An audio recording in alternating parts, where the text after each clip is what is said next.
Liam's body moved before his mind could process the danger, his arms spreading wide as he threw himself between the CEO and the armed man advancing through the lobby. The terror in his gut wasn't for himself, but for his 7-year-old daughter, who would be left alone if he didn't survive what happened next. Before we continue, don't forget to subscribe to the channel, like the video, and comment where in the world you're watching from. Let's go. Ma'am, don't get in the car. The words tore through the crisp afternoon air, raw and desperate. Aveline Langford froze, one hand on the polished chrome handle of her sedan, her vision of the world momentarily fractured.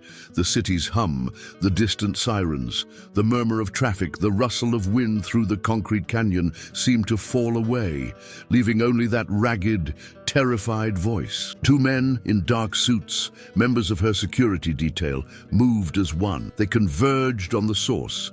A man in a blue janitor's uniform, his face pale and slick with sweat. He had burst from a service exit, a ghost materializing from the building's steel and glass facade.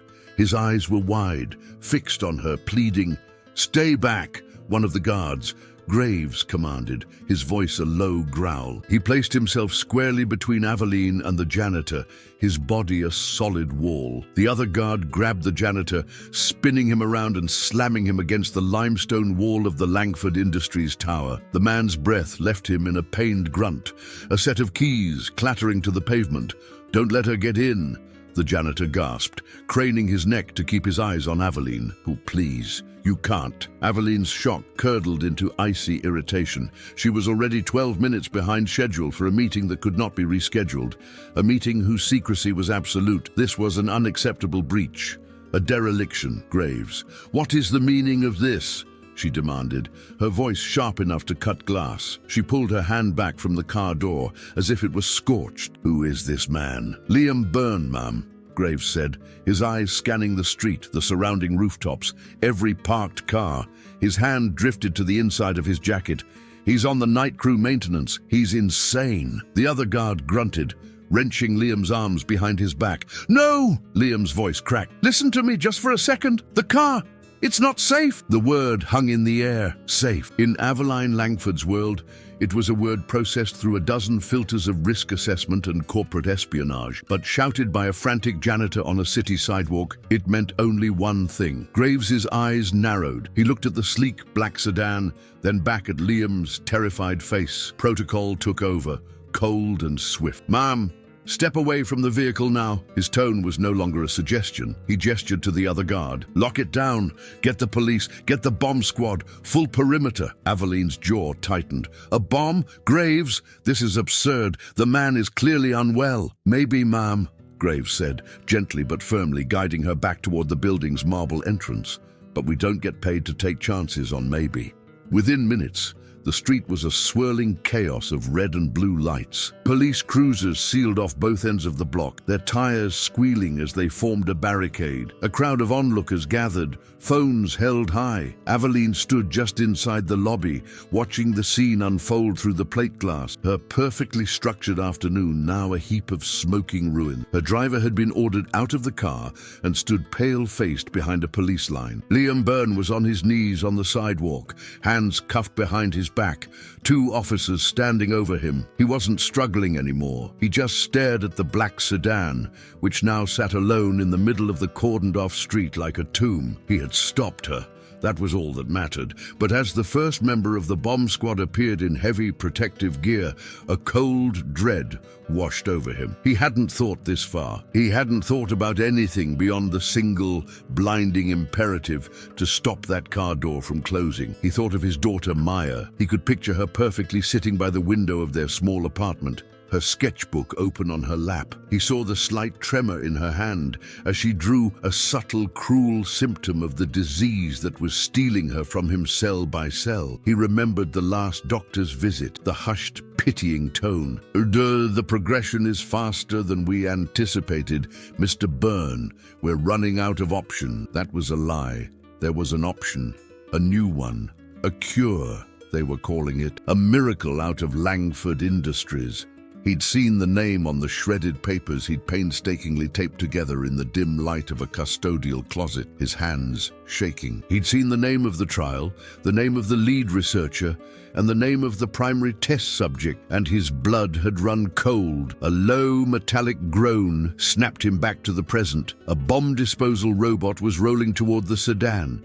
It extended a mechanical arm, its camera eyes swiveling to examine the undercarriage. Aveline watched, her arms crossed, a knot of fury tightening in her stomach. The meeting was at a private airfield. The flight was in less than an hour. She was supposed to be there to witness the culmination of 2 years of secret, off-the-books funding. The moment she would finally see her brother again. She looked over at the janitor. His head was bowed, his shoulders slumped in defeat.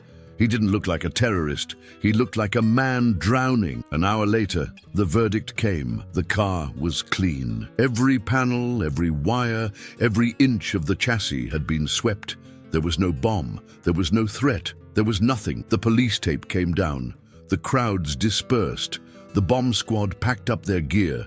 The only things left were the lingering echo of sirens and Aveline Langford's cold, unadulterated rage. The 2 officers pulled Liam to his feet. "You're looking at a felony, pal," one of them said, "making a false report, inciting panic. The DA is going to have a field day with you." They were about to lead him to a cruiser when Aveline stepped out of the lobby. Her heels clicked on the pavement with the sharp, deliberate rhythm of a ticking clock. Graves moved to her side. "Ma'am, we'll handle this." "No," she said, her voice dangerously quiet. She stopped directly in front of Liam, her gaze so intense it felt like a physical weight. The officers paused, waiting. She looked at this man, this nobody, this ghost from the night shift who had just cost her something immeasurably important. She didn't see a madman. She saw a terror that was too specific, too real, and she needed to know why. She dismissed the officers with a flick of her eyes. They stepped back but remained close. "You have 5 seconds. Aveline said, her voice barely a whisper, but carrying the full force of her power. "You will tell me why you just destroyed my day, and if I don't believe you, I will personally see to it that I destroy the rest of your life." Liam's heart hammered against his ribs, each beat a drumbeat of panic. Her eyes, the color of a winter storm, bored into him. This was it, the moment where his life either ended or took a turn so sharp he couldn't imagine the road ahead. He couldn't tell her everything. The shredded papers, the late-night research, the web of lies he'd barely begun to untangle. It would sound like the ravings of a madman. He needed one thing, one key to unlock the door of her fury and prove this wasn't random. His throat was sandpaper. He swallowed, the sound loud in the sudden silence. "Neurosynaptic decay syndrome," he breathed, the words clumsy, foreign in his own mouth. For the first time since he'd met her gaze, Aveline Langford flinched. It was imperceptible to anyone else. A slight widening of her eyes, a fractional tightening of her lips. But to Liam, who had staked his entire world on this one moment, it was like a canyon opening at his feet. He had hit the target. Her composure, a fortress built over a lifetime, resealed itself in an instant. But the crack had shown. She knew. She knew exactly what he was talking about. That clinical, obscure name was a secret she had buried under layers of corporate firewalls, non-disclosure agreements, and personal pain. To hear it spoken by a janitor on a city street was like having a ghost whisper in her ear. She turned to the police officers, her tone shifting back to command. "This is a corporate security matter now, an internal one. I will handle Mr. Burns' debriefing. You can release him into the custody of my security chief." The officer frowned. "Ma'am, he committed a crime. We can't just—" "You can and you will." Aveline cut in, her voice leaving no room for argument. "Langford Industries will not be pressing charges. We will, however, provide the city with a generous donation to the Police Benevolent Fund to compensate for the resources expended this afternoon. Send the paperwork to my legal department." It wasn't a request, it was a transaction. The officer exchanged a look with his partner, then nodded. The cuffs were unlocked. Liam rubbed his wrists.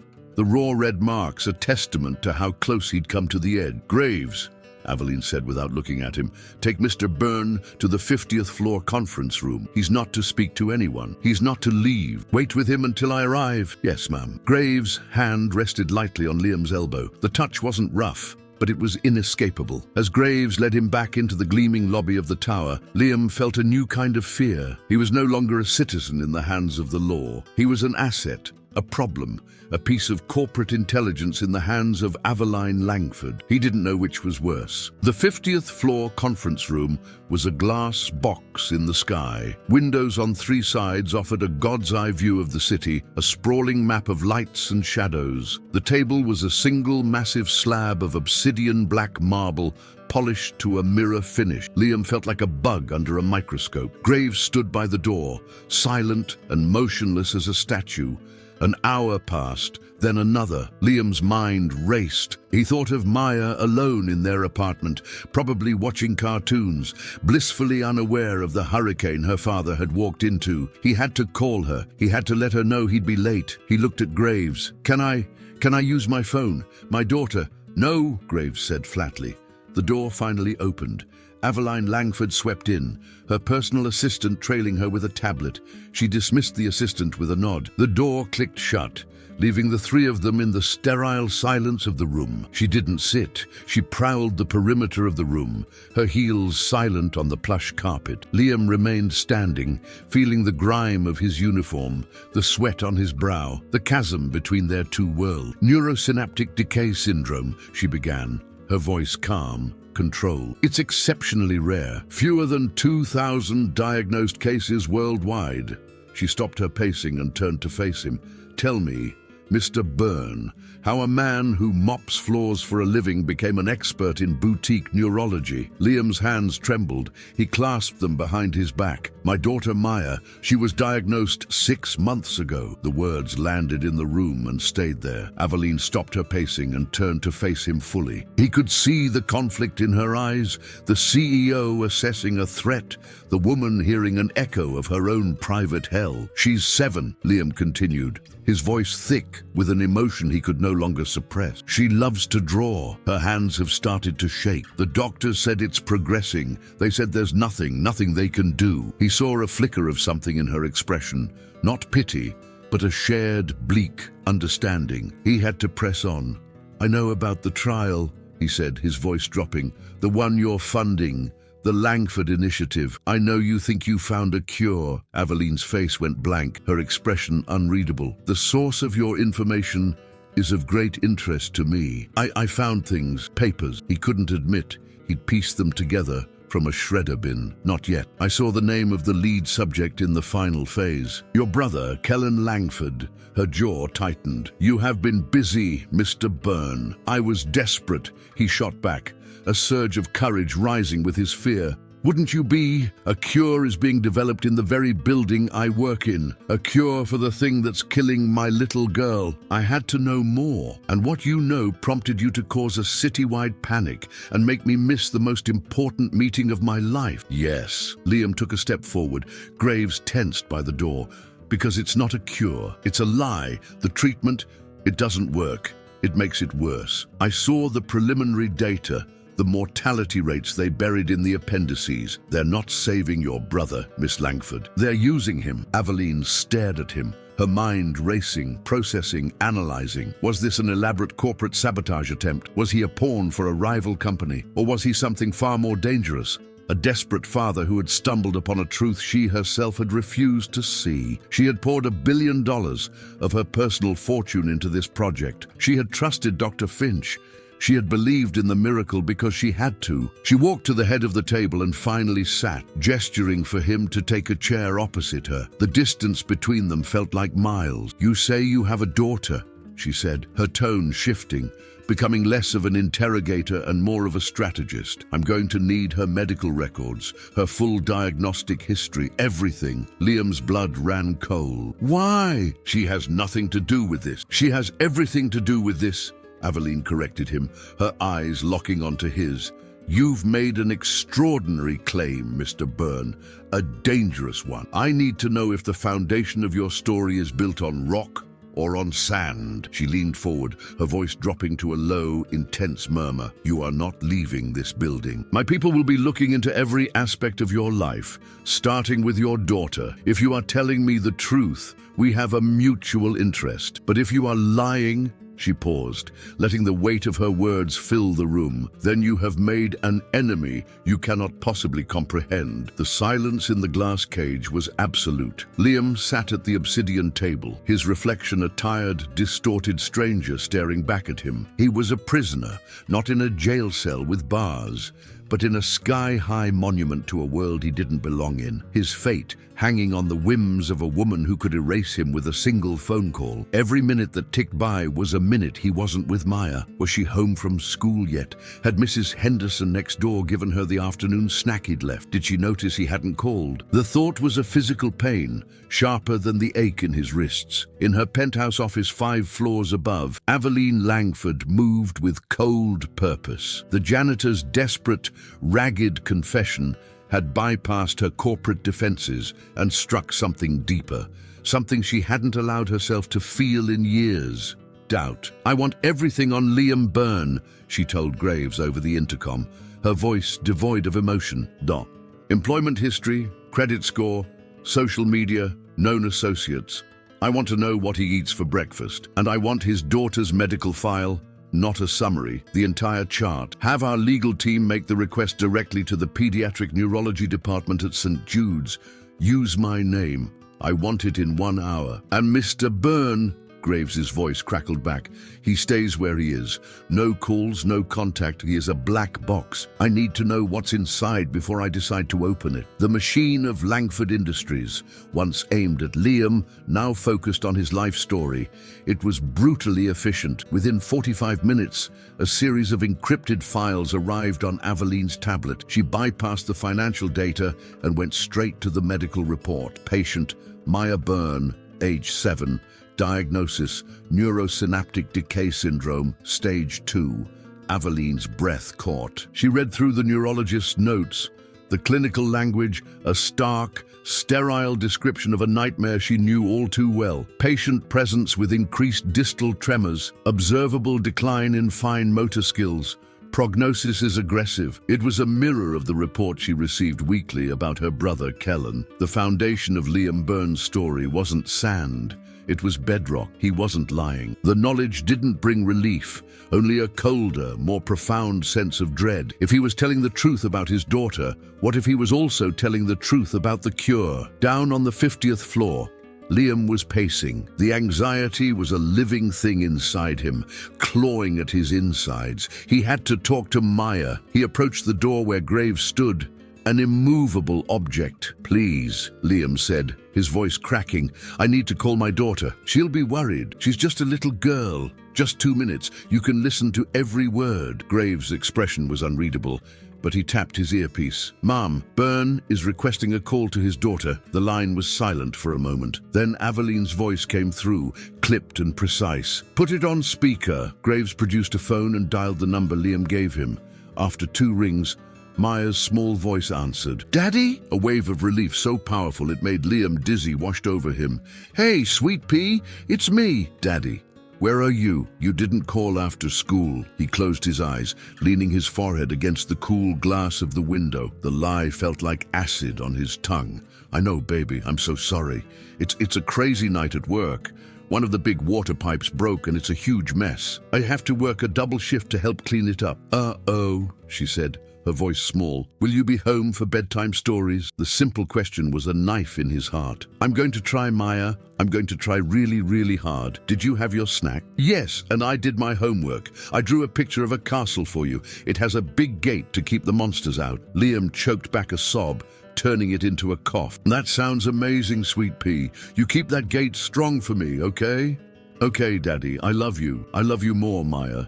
Be good for Mrs. Henderson. I'll call you as soon as I can." He hung up, his hand trembling. He slid down the wall to the floor, burying his face in his hands, the facade of strength crumbling into dust. He was unaware of the CEO 5 floors up, listening to the entire exchange. The sterile silence of her office filled with the sound of a father's breaking heart.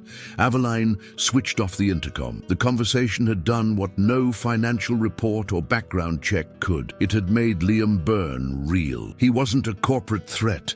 He was a man fighting the same war she was, only with none of her resources. She turned to her secure terminal and pulled up the file on the Langford Initiative. She scrolled past the glossy progress reports from Dr. Alastair Finch, past the fabricated projections of success. Her eyes scanned the financials, the endless lists of acquisitions for the research facility, chemicals, lab equipment, containment units, and a name she had approved months ago but never questioned, a consulting payment to a firm called Helios Analytics. A quick encrypted search brought up the company's file. It was a shell corporation, and its sole proprietor was a doctor, Corbin Vance, a biochemist who had lost his license 5 years earlier for falsifying clinical trial data, a fact Dr. Finch had failed to mention. Her blood ran cold. She had been so blinded by hope, so desperate for a miracle, that she had ignored the red flags, the little inconsistencies. Finch's resistance to a third-party audit, which he dismissed as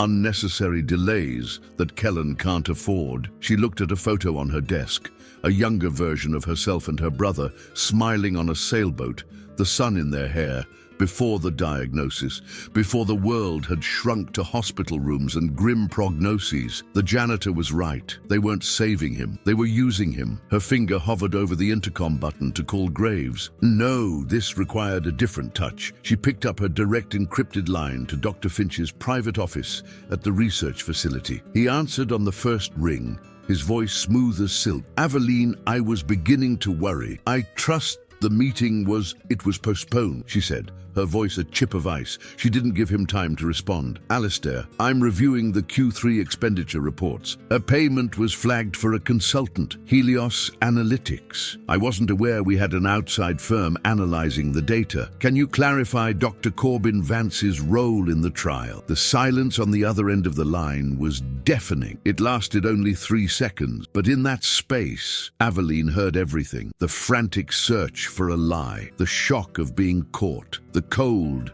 sharp clang of a trap springing shut. Finally, Finch's voice came back, strained and suddenly stripped of its easy charm. Corbin Vance, that must be a clerical error. He has no formal role. He's an old colleague I occasionally consult for his historical perspective. His historical perspective on falsifying data?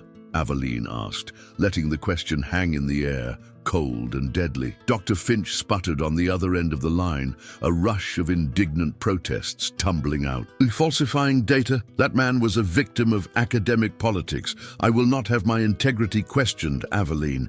Not after everything I've done for your family. Your integrity is no longer a topic of discussion, Alastair, Aveline said, her voice dropping to absolute zero. It is now evident you will not touch the facility servers. You will not delete a single file. And if you go anywhere near my brother, I will bring the full weight of the federal government down on you so fast your head will spin. Am I clear? She didn't wait for an answer. She ended the call, the silence in her office ringing with the finality of a death sentence. The board was set. The enemy was flushed from the shadows. Now she had to move faster than him. She took her private elevator down to the 50th floor. When she entered the glass-walled conference room, Liam was on his feet, pacing like a caged animal. He looked up as she entered, his face a mask of exhaustion and fear. The power dynamic between them had irrevocably shifted. He was no longer just a suspect, and she was no longer just his accuser. They were two people on opposite sides of a canyon, now staring at the same monster on the other side. You were right, she said, the words costing her a piece of her pride. She slid her tablet across the polished marble table. On the screen was the file for Helios Analytics and the damning photo of Dr. Corbin Vance. Dr. Finch has been paying a disgraced researcher who was barred for faking trial results. He panicked when I confronted him just now. He lied. Liam stared at the screen, then back at her. The validation did little to ease the terror in his eyes. It only confirmed the depth of the danger they were in. He's gonna move, Liam stated, his voice barely a whisper. He's going to accelerate his timeline. Yes, Aveline affirmed, her own voice tight. The meeting you forced me to miss today. It was to witness the final results and authorize the final transfer of funds. Once that money is in his account, he and his data are gone. And my brother, she couldn't finish the sentence. Liam thought of the shredded documents, the fragments of sentences he'd pieced together. A phrase he hadn't understood at the time suddenly clicked into place. Post-transfer asset liquidation. They weren't talking about stocks. They were talking about her brother. He's going to kill him, Liam said, the realization hitting him like a physical blow. To bury the proof that the cure was a fraud. Aveline nodded, her jaw tight. Which means we have hours. Maybe less. I need to know everything you saw, every word, every name. Don't leave anything out, no matter how small. For the first time, Liam felt a surge of agency. He wasn't powerless anymore. He was the only other person who knew a piece of the truth. First, you have to promise me something. Aveline raised an eyebrow. My daughter, Liam said, his voice firm, unwavering. If I help you, if we do this, you have to promise me you will protect her no matter what happens. Aveline studied his face, seeing the unshakable resolve of a father, a resolve she was just beginning to understand in herself. Your daughter's safety is non-negotiable, she said, her tone softening for the first time. If we expose this, I will personally fund her treatment with a legitimate medical team.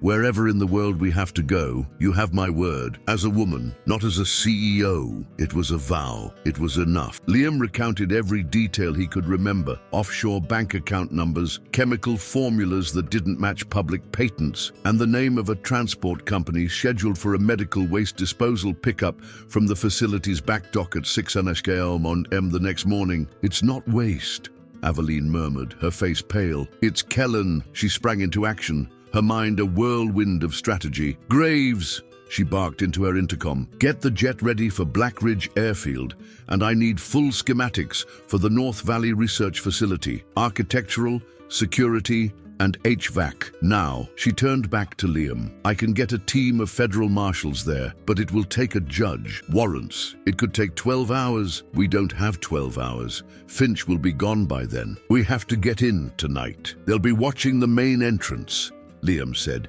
his mind already piecing things together. The gates, the cameras. They'll expect a frontal assault. Graves entered with a tablet, projecting the facility's intricate blueprints onto a screen that descended from the ceiling. It was a fortress, a single access road, electrified perimeter fencing, motion sensors. A full tactical assault would be a siege. Ma'am, Graves said gravely, it's impossible on this timeline. Liam stepped closer to the screen, his eyes scanning not the main structures, but the spaces in between. His finger landed on a small, insignificant-looking icon on the far side of the compound. What is that? Aveline asked. An industrial sanitation conduit, Liam answered, his voice gaining confidence. For acidic chemical runoff from the main lab. It's shielded, reinforced, and it empties into a drainage culvert half a mile outside the perimeter fence. Graves frowned. That conduit would be less than 30 inches wide,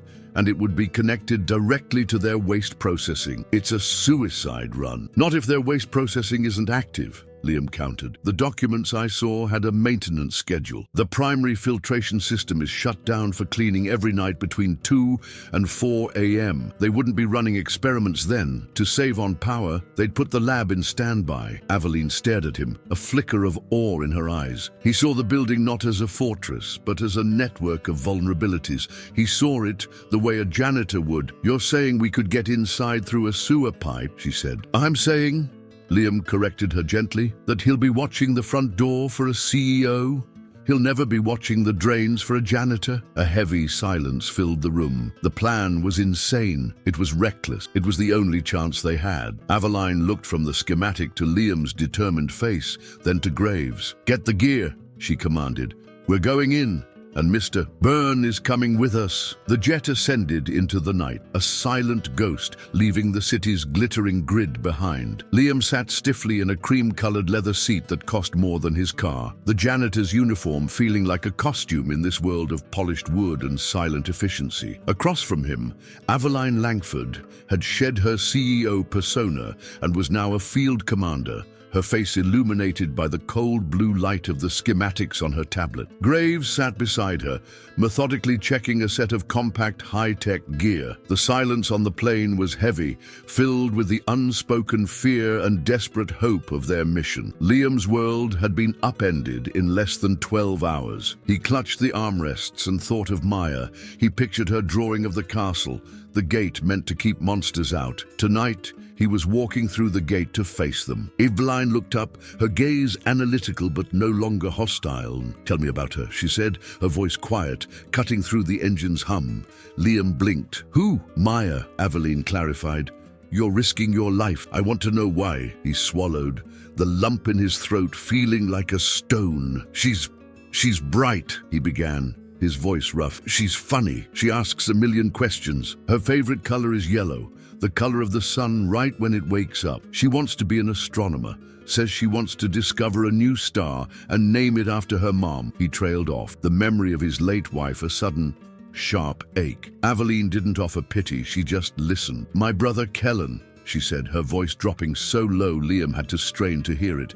"He used to sail. He loved the ocean. He said it was the only place where you could feel how big the world was and how small your problems were. The last time we spoke, he told me he just wanted to feel the sun on his face one more time without feeling like he was fading away." In that moment, they weren't a CEO and a janitor. They were just two people bound by the same cruel disease, sharing stories of the people they were trying to save. An hour later, the luxury of the jet was a distant memory, replaced by the damp chill of a forest floor. They moved in tactical silence, the only sound the crunch of their boots on fallen leaves. Then they saw it, a high chain-link fence topped with razor wire, and beyond it, the North Valley Research Facility, a low, dark shape against the starry sky. Liam led them along the perimeter to the spot from the schematic. The drainage culvert was a concrete tube half hidden by overgrown weeds, the air thick with a chemical tang. Graves produced heavy bolt cutters and snipped through a rusted iron grate. "It's 2:15 a.m., he whispered, handing out night vision goggles. "The filtration system should be offline for another hour and 45 minutes. If we're not out by then, this pipe will flood with corrosive chemicals. We go in, we find the brother, and we get out. No deviations." The crawl was a claustrophobic nightmare.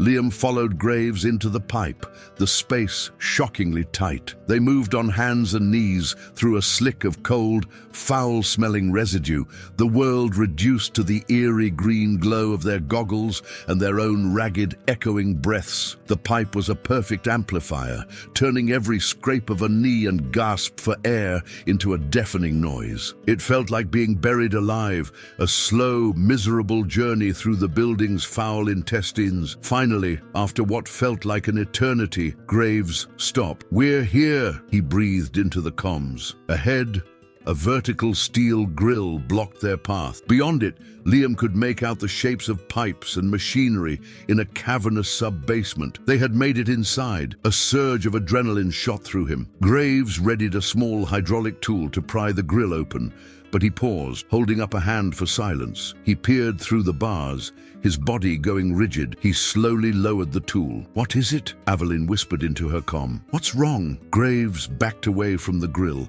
his movement slow and deliberate. He looked back at them, his eyes wide in the green glow of the goggles. "We have a problem," he breathed, his voice tight with alarm. "The lab isn't on standby. There are 2 men down here. They're armed." The whisper echoed in the tight metallic space, sharp as a shard of glass. Armed. Liam's blood went cold. This wasn't part of the plan. The entire mission was predicated on a sleeping building, a skeleton crew. Instead, they'd crawled directly into a hornet's nest. Through the grill, he could see them. 2 men, not in security uniforms, but in dark, functional gear. They wore boots that made no sound on the concrete floor and carried compact submachine guns with practiced ease. They weren't guards. They were soldiers, and they were moving with a predatory stillness, their eyes scanning the shadows as they loaded large, sealed biohazard containers onto a heavy-duty pallet near a freight elevator. "They're not patrolling," Graves breathed back. "They're staging, loading out." Liam's eyes locked onto the white containers. His heart seized. He remembered the line item from the shredded documents. Transport and disposal contract. Bio-waste class 7. The pickup wasn't scheduled for 6 mm.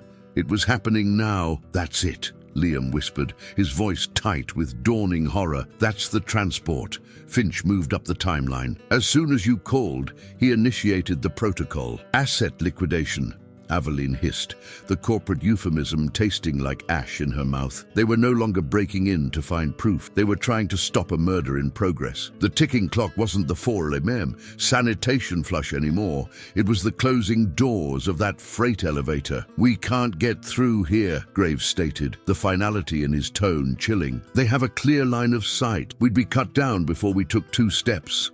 Panic, cold and sharp, pricked at Liam's mind. They were trapped. He squeezed his eyes shut, forcing himself to see the blueprints he had studied for hours. He wasn't a soldier, he was a janitor. He saw what they didn't. The shaft. He breathed, his voice urgent. The lab-supplied dumbwaiter. On the schematics, it was 20 yards to the left of our position on the north wall. It runs vertically through the whole facility. It's across open floor, Graves countered. Create a diversion, Aveline commanded, her mind already calculating. Something loud. Graves calibrated a small electromagnetic device. I can overload the junction box for the lighting grid in the east corridor. It'll be a flash and a bang. It should draw them both. You'll have one shot. Be ready. He aimed the device through the grill. On my mark, 3, 2, 1, mark. A brilliant blue-white flash lit up the far end of the basement, followed an instant later by a percussive crack and the sound of shattering glass. The 2 armed men spun around, weapons raised, shouting to each other as the corridor was plunged into darkness, alarms beginning to blare. Go! Go now!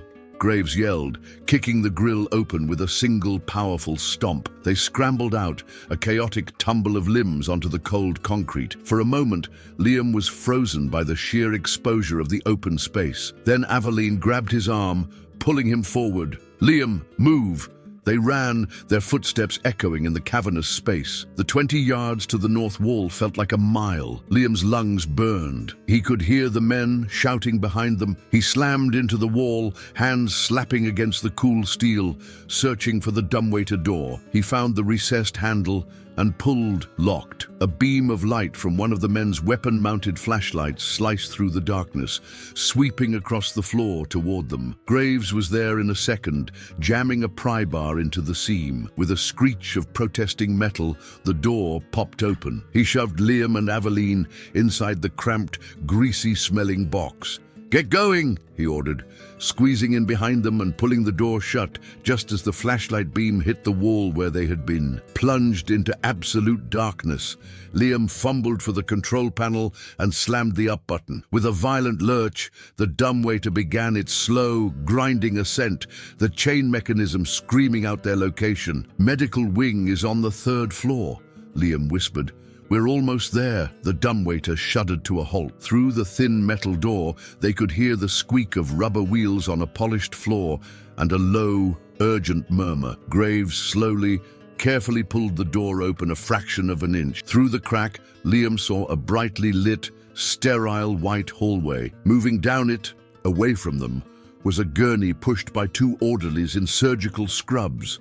A still figure lay on it, completely covered by a white sheet. Dr. Finch walked beside it, looking at his watch. Aveline saw it, too. A choked, strangled sound escaped her lips, a single, horrified word that was both a question and a prayer. Kellen? Aveline lunged for the door handle, a raw, guttural cry building in her throat. Graves caught her, his hand clamping down on her shoulder like a vice, pulling her back into the shadows of the dumbwaiter. No, ma'am, wait, he hissed, his voice a blade in the darkness. We're exposed. They'll kill us all. That's my brother, she choked out, fighting against his grip, her eyes locked on the gurney as it neared the freight elevator at the end of the hall. Liam watched, his own heart in his throat as Dr. Finch pressed the call button. The massive steel doors slid open. The 2 orderlies pushed the gurney inside. Finch glanced one last time down the empty corridor, a thin, satisfied smile on his face, before stepping in after it. The door slid shut with a heavy, final thud. It was over. They were too late. A strangled sob escaped Aveline. She slumped against the wall of the dumbwaiter, the fight draining out of her. All of this, the risk, the fear, the desperate crawl through the filth, for nothing. No, Liam said, the word quiet but firm. Aveline and Graves both turned to him. In the dim light filtering through the crack in the door, they could see his eyes were narrowed, his brow furrowed in thought. "What do you mean, no?" Graves demanded. "It's a decoy," Liam said, the pieces clicking together in his mind. "It has to be. He was spooked after your call. He'd expect you might try something. Why move your most valuable asset through the main monitored hallway? Why the sheet? Why not a secured body bag if it's supposed to be waste? He's creating a ghost signal, a false trail on the security logs for anyone who comes looking later." Aveline looked up, a flicker of desperate hope igniting in her eyes. She clung to the logic, to the possibility. "Well, he wants it to look like my brother left through that elevator, but he's not in there. He's still here, somewhere else." Galvanized by the new possibility, she pulled out her tablet, its screen bathing the small space in a bright glow. She pulled up the third-floor schematic. He'd need a place that's secure, isolated, and off the main camera grid. Somewhere with a different way out. Her finger traced over the neat boxes of labs and patient rooms. Liam leaned closer. Not a new room, an old one. Somewhere forgotten. His finger landed on a large, grayed-out section at the far end of the wing, labeled in small, archaic text, Surgical Theatre 3, decommissioned. "There," he said. "It's an old wing. They wouldn't have bothered upgrading the security systems. It probably has its own service elevator, an old one that goes straight to a basement loading dock." Aveline zoomed in. He was right. A thin line on the schematic indicated a small, isolated elevator shaft disconnected from the main building network. "A ghost exit," she whispered. Just then, the freight elevator at the end of the hall chimed, its doors opening again. Finch and the two orderlies stepped out without the gurney. They headed back down the hallway. Their job done. "Now," Graves said, his voice low, "now we move." They slipped out of the dumbwaiter into the sterile white corridor. The air hummed with the quiet thrum of machinery and smelled of antiseptic. Every sound was magnified. They moved like shadows, pressing themselves into a dark alcove as Finch and his team passed the other end of the hall. Liam watched the doctor's calm, purposeful stride and felt a chill.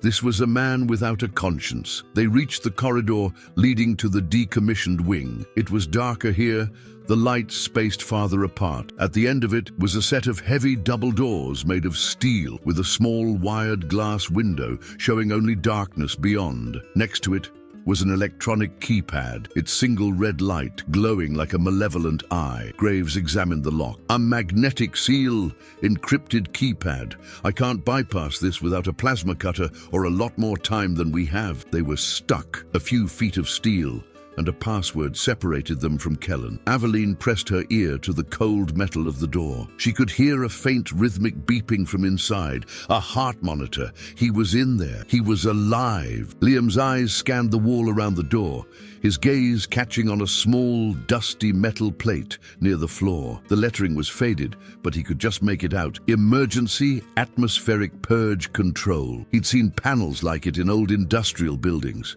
It was a relic. "I can't open the door," he said, a new, daring idea forming in his mind. "But I think I can make them open it for us." He pointed to the panel. This is a manual override for the room's ventilation in old surgical theaters. If there was a chemical spill or a gas leak, you could trigger a purge.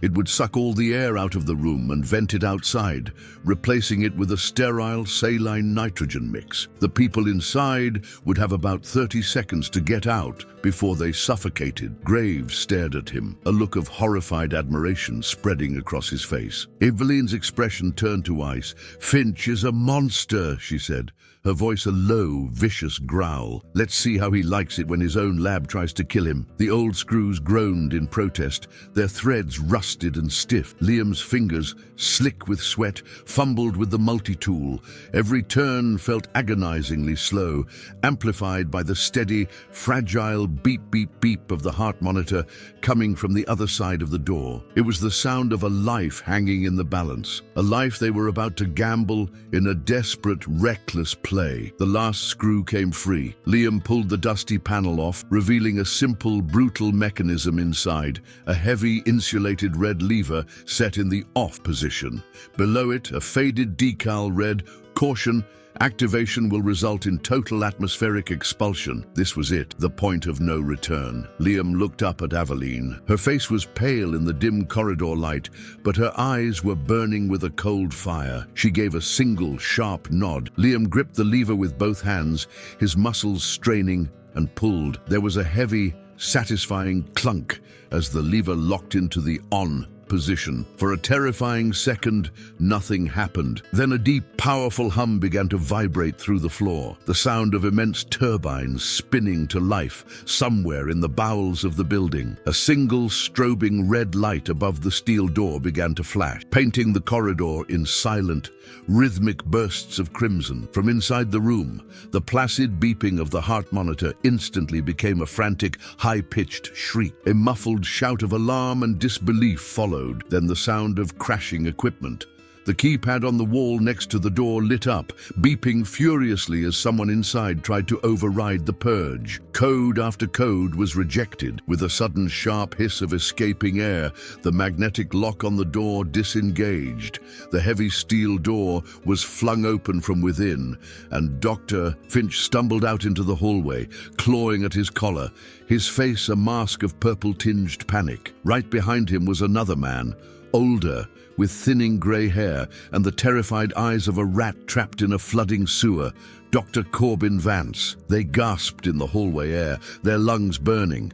Then they saw who was waiting for them. Finch's panic instantly morphed into incandescent rage. "You!" He spat at Aveline, his voice a ragged gasp. Before he could take another step, Graves moved forward, a shadow detaching from the wall.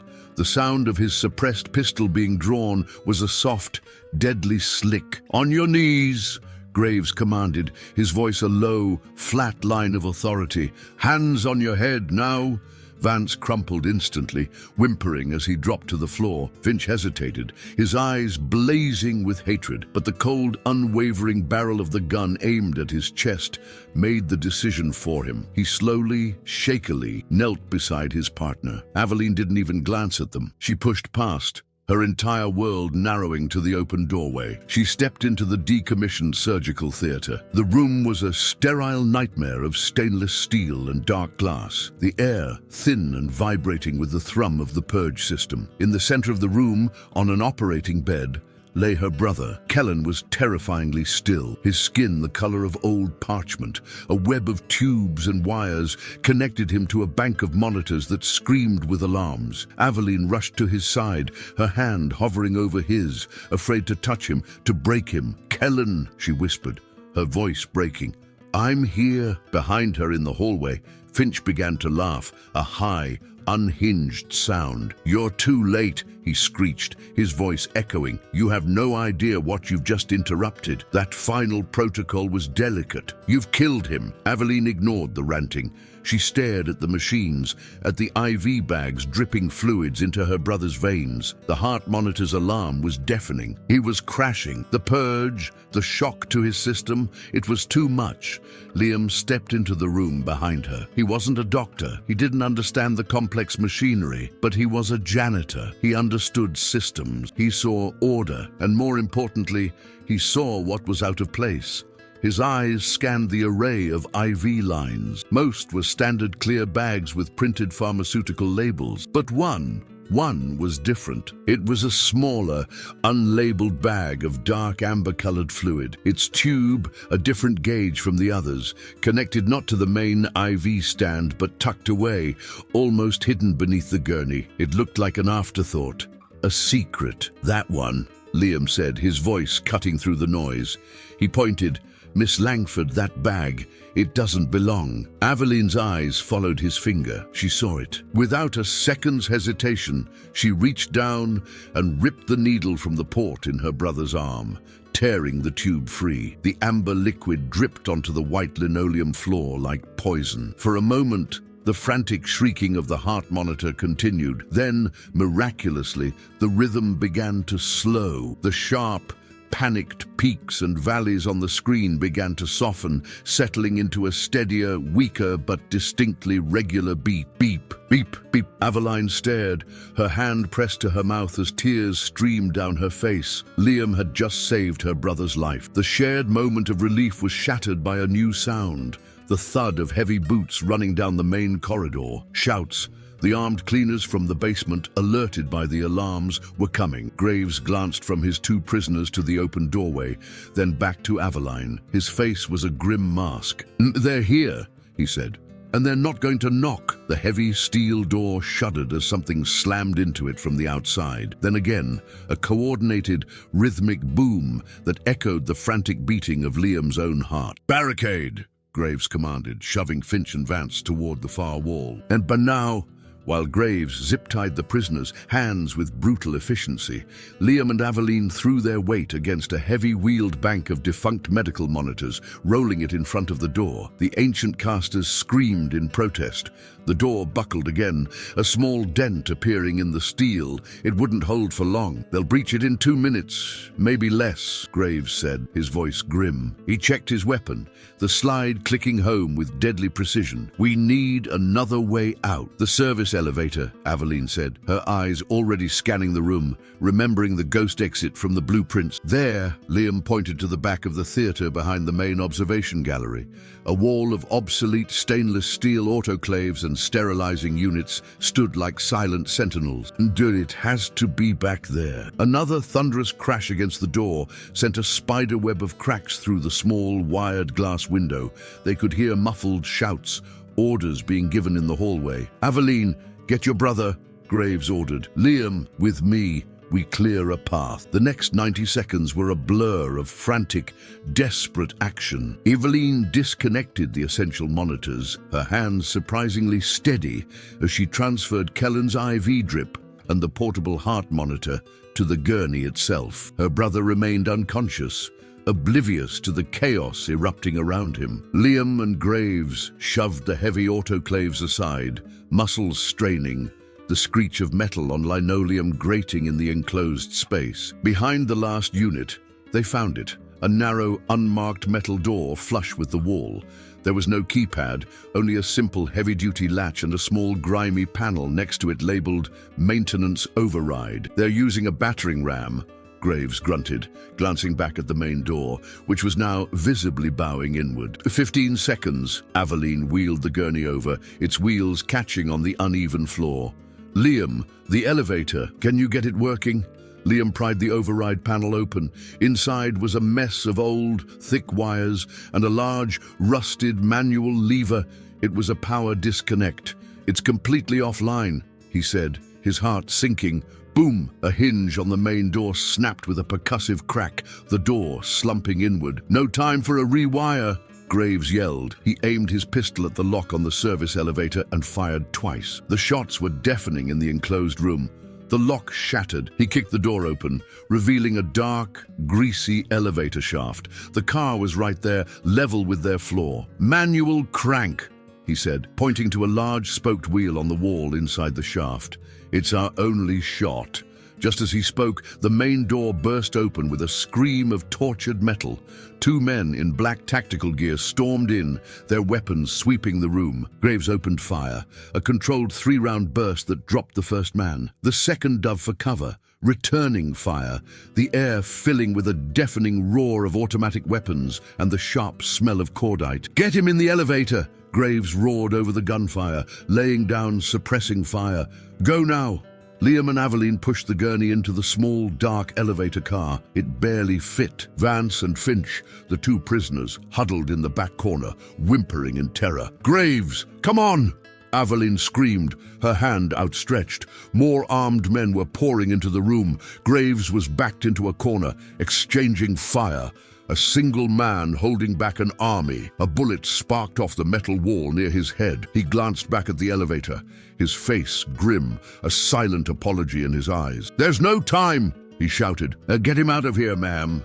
That's an order." "No!" Aveline cried, her voice raw. "I'm not leaving you." Another volley of bullets ripped through the room, chewing up the wall where they stood. Liam saw the look on Graves's face. It wasn't a choice. It was a sacrifice for Kellen, for Aveline. Acting on pure instinct, Liam slammed his hand against the elevator's control panel. He found a large, greasy button under a cracked plastic cover that read, "Emergency Descent." He mashed it with the heel of his hand. A loud alarm bell began to clang, and with a sickening lurch, the elevator car dropped. The heavy grill-like doors began to slide shut. Aveline screamed Graves's name, her hand still reaching for him. The last thing they saw before the doors closed was Graves standing his ground, his gun blazing as the armed cleaners advanced on him, their forms silhouetted by the flashing red emergency light. Then the doors slammed shut, plunging them into a rattling, clanging darkness. The sound of the gunfight abruptly cut off, replaced by the terrifying sound of their free-fall descent into the heart of the building. The elevator didn't just descend, it plummeted. The emergency brake was shot, and the car dropped down the shaft in a terrifying semi-controlled freefall. The clang and screech of metal on metal was deafening. Sparks rained down from the cables above, illuminating the small, cramped space in strobing, hellish flashes. Aveline was thrown against the wall, her grief for Graves momentarily eclipsed by raw, primal terror. Liam grabbed onto a maintenance railing, his other arm thrown out protectively in front of Kellen's gurney. Finch and Vance were a heap on the floor, screaming. The fall lasted only a few seconds, but it felt like a lifetime. It ended with a bone-jarring, tooth-rattling crash as the car hit the bottom of the shaft, the impact so violent it threw them all to the floor. The world went dark. For a moment, there was only the sound of pained groans and ragged breathing. Then Liam's voice cut through the black. "Everyone okay? I'm fine," Aveline managed, her voice shaky. She fumbled for the tactical flashlight Graves had given her. A powerful white beam cut through the darkness, revealing the chaotic scene. The gurney had tipped, but Kellen was still strapped in. His monitors were dark. "Und Kellen," Aveline scrambled to his side, her hands searching for a pulse in the dim light. "The power's out," Liam said, his mind already working. He found the monitor's battery backup switch and flipped it. The screen flickered to life. The steady, reassuring beep of Kellen's heart filled the silence. He was stable. Aveline let out a shuddering breath of relief. She looked at Liam, her eyes full of a dawning, terrifying respect. He wasn't just a janitor. He was a survivor. The elevator doors were crumpled and jammed, but Liam found a manual release lever. With a grunt of effort, he forced them open a few feet, enough to squeeze through. They were in a cavernous subterranean loading dock. The air was cool and smelled of diesel and damp concrete. A single bare bulb cast long, dancing shadows. This was Liam's world. "There," he said, pointing to a large rolling steel door. "That's the main exit, but it'll be locked down. We need another way." His eyes scanned the loading bay, past the parked delivery trucks and stacks of crates. "Plan B," he said, his gaze landing on one of the trucks. As they began to carefully maneuver the gurney out of the wrecked elevator car, Finch staggered to his feet. "Wait," he said, his voice a desperate, sycophantic whine. He directed his words to Liam, ignoring Aveline completely. "You don't have to do this. You're not like her. I can pay you. I can pay you millions. And your daughter, the cure, it wasn't a complete lie. The data was just accelerated. I can fix it. I can save her. Just let me go. Let me walk out that door, and I will personally oversee her treatment." Liam stopped. He turned to face the man who had been seconds away from murdering his savior's brother. He thought of Maya, of her sweet, trusting face, and he thought of the amber-colored poison he'd seen dripping into Kellen's veins. "You don't get to say her name," Liam said, his voice low and cold as the concrete floor. "You don't get to talk about saving anyone. You are a monster, and you're going to prison for the rest of your life." He turned his back on Finch, the conversation over. Aveline watched the exchange, her expression unreadable. She had offered Liam a promise, Finch had offered him a bribe, and the janitor, who had every reason in the world to be selfish, had chosen justice. Liam smashed the smaller passenger side window of the nearest truck with a fire extinguisher. He reached in, unlocked the door, and slid into the driver's seat. A few seconds later, the engine roared to life. "Get him in the back!" he yelled over the noise. Aveline and a terrified doctor, Vance loaded the gurney into the truck's cargo bay. Aveline climbed in beside her brother. Liam slammed the truck into gear and stomped on the accelerator.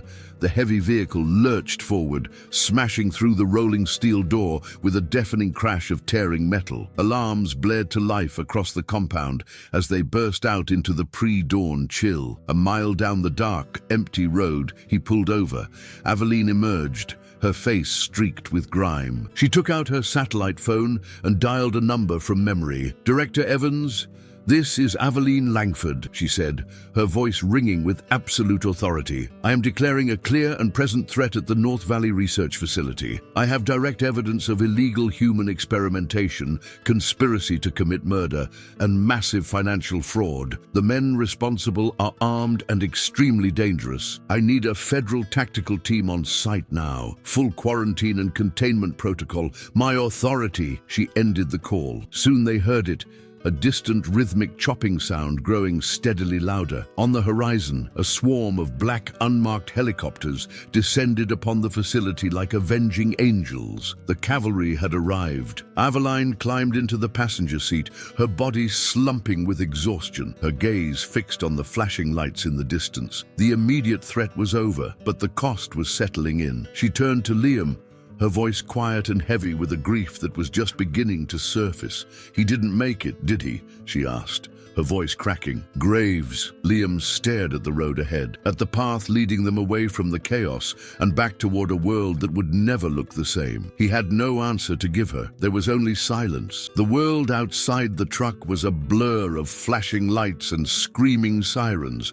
Liam drove, his knuckles white on the steering wheel, his mind a numb void. Aveline sat in silence, her gaze fixed on the road, but seeing only the image of Graves framed by the closing elevator doors, a lone soldier against an unstoppable tide. They met the first federal blockade a mile down the road. Within minutes, the chaotic escape transformed into a controlled clinical operation. Medics swarmed the truck, carefully transferring a stable but still unconscious Kellen to a waiting life flight helicopter. FBI agents took a sputtering, protesting Dr. Finch and a catatonic Dr. Vance into custody. A brisk, professional agent tried to question Aveline, but she cut him off. "I will give my full statement in 1 hour, she said, her voice like steel. "My priority right now is my brother."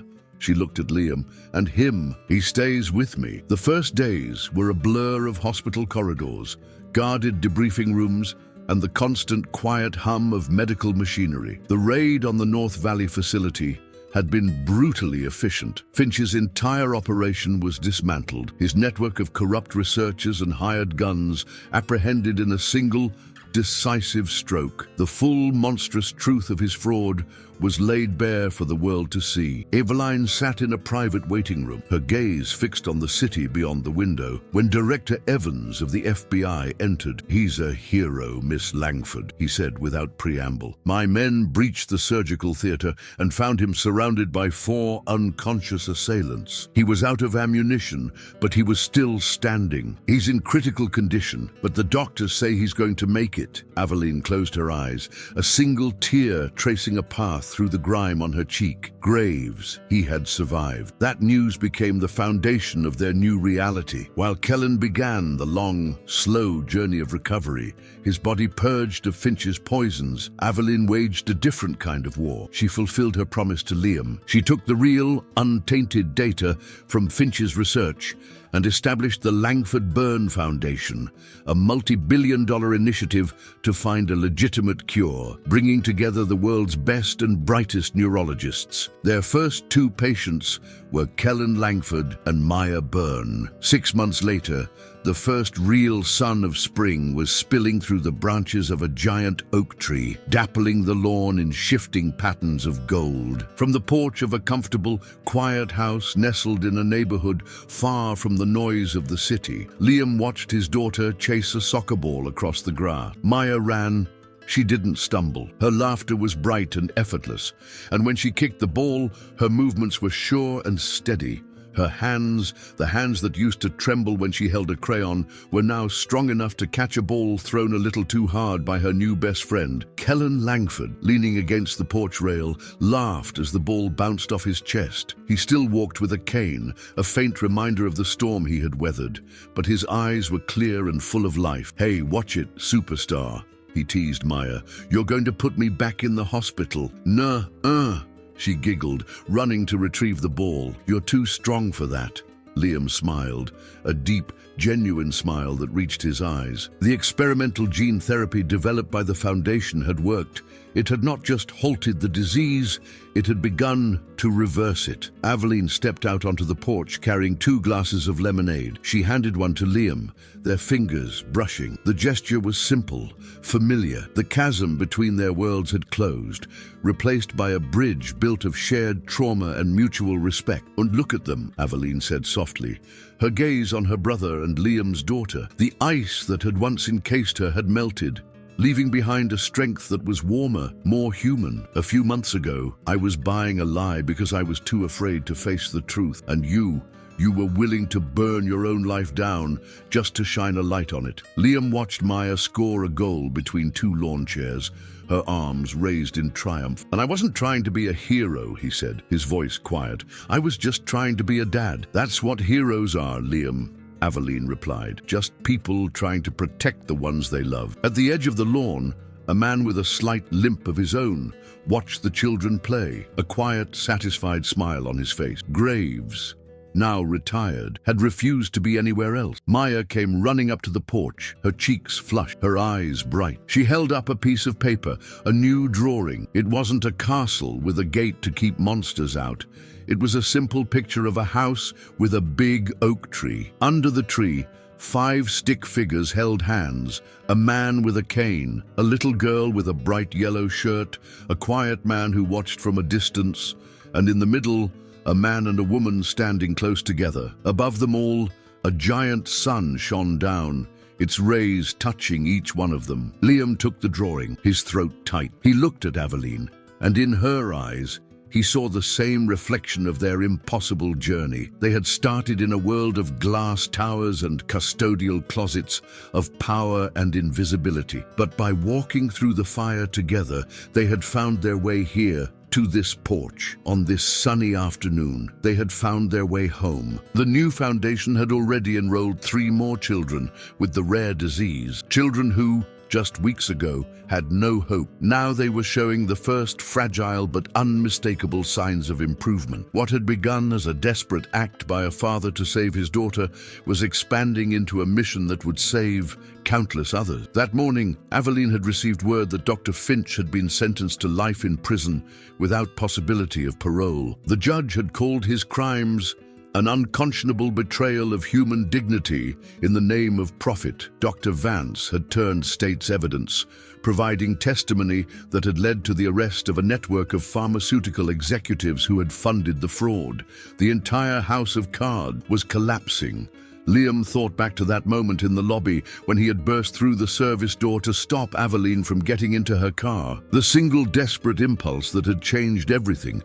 If he had hesitated for even a moment, if he had second-guessed himself, if he had been just a fraction less bold, both Maya and Kellen would be gone now, and so would he. It had been a terrible gamble. But in that unthinkable pressure, he had found something in himself he never knew existed, a willingness to risk everything, even his freedom, even his life, for the possibility of saving his daughter.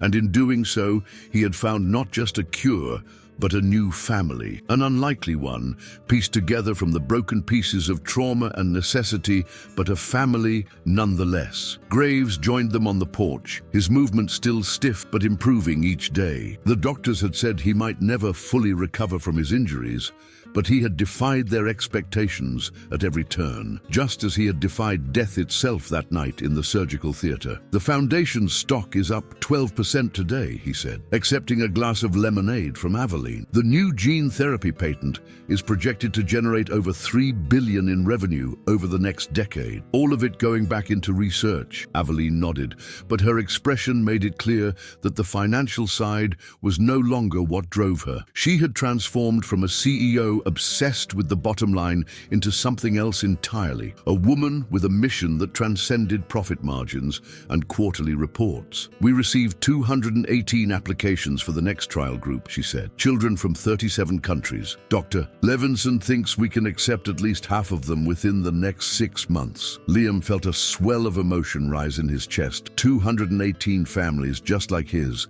clinging to the edge of hope with their fingernails. 218 Mayas who might now have a future. "I never thought I'd say this," Graves mused, watching the children play, "but getting shot 6 times might be the best thing that ever happened to me. Retirement suits me." "You could have retired without the bullet holes," Aveline replied dryly. "Where's the glory in that?" He chuckled, but his eyes were serious. "Some things are worth the scars." Liam understood. The night that had nearly destroyed them all had also forced them to discover what they were made of when stripped down to their essence. For Graves, it had been unwavering loyalty. For Aveline, fierce determination. For Liam, desperate courage. They had each been transformed by the crucible of that night. The janitor was now the co-director of a billion-dollar foundation. The security chief was a surrogate uncle to the children they had saved, and the Ice Queen's CEO had discovered her heart. "Dr. Stevens called this morning," Aveline said, turning to Liam. "The latest brain scans show a 17% reduction in neural plaque buildup in both Maya and Kellen. It's unprecedented." Liam nodded, unable to speak past the lump in his throat. He watched his daughter, her movements fluid and natural, no hint of the tremors that had once plagued her. The disease was retreating cell by cell, just as it had once advanced. "We're going to beat this thing," Aveline said, her voice soft but iron strong. "Not just for them, but for everyone. The data Finch buried, the real data, it was the key. He almost destroyed it to protect his profit, but it's going to save thousands of lives instead." It still seemed surreal to Liam, how a chance discovery in a shredder bin had cascaded into this moment, how his desperate gamble had turned into salvation not just for Maya, but for so many others. "I keep thinking about that day," he said, his voice quiet. "If I hadn't seen those papers, if I hadn't connected the dots, if I hadn't stepped between you and that car." Aveline's hand found his, warm and steady. "But you did. That's all that matters." The truth of those simple words settled over him. He had acted, and that action had rippled outward, changing the course of countless lives. The janitor, who had been invisible to the woman in the designer suit, was now her partner in a mission that spanned the globe. Inside the house, a phone rang. Aveline excused herself to answer it, her demeanor shifting subtly into the capable executive she would always be at her core. But the brittle ice was gone, replaced by something more human, more connected. Graves moved to the porch railing, his eyes never leaving the children. "You know," he said to Liam, "in all my years of service, I've saved a lot of lives. Taken a few too. But what we did that night, what you started with that crazy stunt in the parking lot, it's going to save more people than I can count. That's a legacy." "Burn," Liam nodded, accepting the weight of those words. A legacy. He had never thought of his life in those terms before. He had been focused on survival, on making it through each day, on keeping Maya fed and clothed and loved. The idea that his actions might echo beyond his own small circle had never occurred to him. Aveline returned, her face alight with excitement. "That was Dr. Levinson. The cellular regeneration data from the latest trials just came in. It's not just halting the disease, Liam, it's reversing it completely." The world seemed to pause for a moment, the significance of her words sinking in. Not just a treatment, A cure, the holy grail they had been chasing. "Are you sure?" Liam asked, his voice barely a whisper. The results have been triple verified," she said. "It's real. We did it." Maya's laughter rang out across the lawn as she scored another goal, her movements as fluid and natural as any healthy child's. Kellen applauded, his own hands steady and strong, living proof of what Aveline had just confirmed. Liam looked at the scene before him, his daughter, healthy and whole, Kellen rescued from the brink, Graves standing tall despite his scars, and Aveline, the woman who had once regarded him with icy disdain, now his closest ally. The journey from that desperate moment in the parking lot to this peaceful afternoon seemed impossibly vast. "You know," Aveline said, following his gaze, "most people go their entire lives without discovering what they're truly capable of, what they're willing to risk everything for." She turned to him, her eyes reflecting the same wonder he felt. "We're the lucky one." Liam nodded, understanding. They had been forged in fire, tested beyond endurance, and had emerged not just intact, but stronger. The jagged edges of their former selves had been smoothed away, revealing something unexpected beneath, a capacity for courage, for sacrifice, for love that transcended the boundaries of their old lives. As the sun began its slow descent toward the horizon, painting the sky in strokes of gold and crimson, Liam realized that the monsters Maya had drawn gates to keep out were gone now. They had faced them together, this unlikely family, and had emerged victorious. The single dad janitor, who had once stepped between a CEO and a gunman, had found more than he could have imagined. He had found a cure for his daughter. He had found purpose in his work. And in the most unexpected place of all, in the cold eyes of a woman he had once feared, he had found home.